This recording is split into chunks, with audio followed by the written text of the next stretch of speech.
శక్తి. మన మేల్ మర్వత్తూర్ ఆదిపరాశక్తి సిద్ధుల పీఠంలో శక్తిమాల ఇరుముడి వేడుకలు డిసెంబర్ 1వ తేదీ 2023 నుండి జనవరి 24వ తేదీ 2024 వరకు అత్యంత వైభవంగా జరుపబడతాయి. జనవరి 25వ తేదీ 2024న తైపూస జ్యోతి ఉత్సవం జరపబడుతుంది.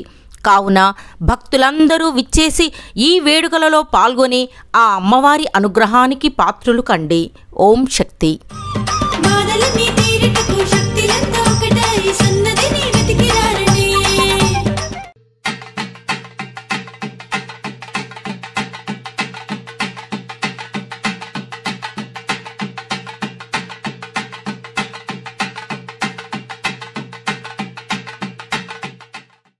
ఆచార్యుడు అంటే మోక్షాన్ని పొందే మార్గాన్ని చూపేవాడు.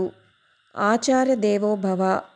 ఆచార్యుడిని దైవంగా పూజించాలనేది వేదవాక్కు.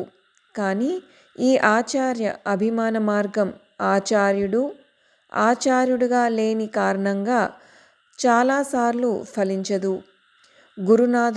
గురునాథులుగా ప్రవర్తించడం లేనందున, శిష్యులుగా ప్రవర్తించడం లేనందున ఆచార్య అభిమాన మార్గం యొక్క ఫలితం తగ్గడానికి కారణమైంది. అందుకే నేను అడిగలార్గా అవతరించి అడిగలార్ ఆరాధన మార్గాన్ని అనుగ్రహించాను.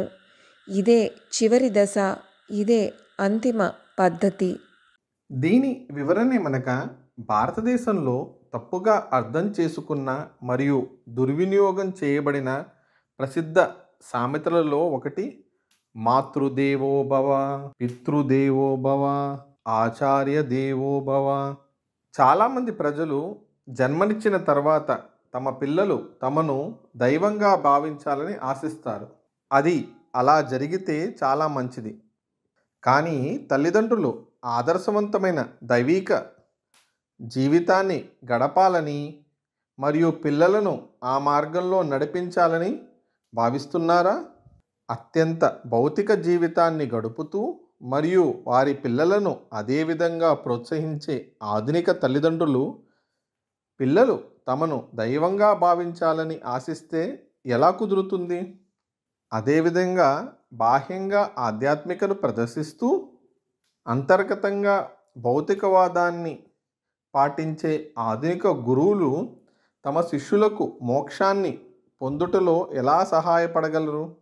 అటువంటి గురువులు ఆధ్యాత్మిక ప్రయోజనాలను పొందుటలో శిష్యులకు సహాయపడటానికి ఏ విధంగానూ అర్హులు కారు.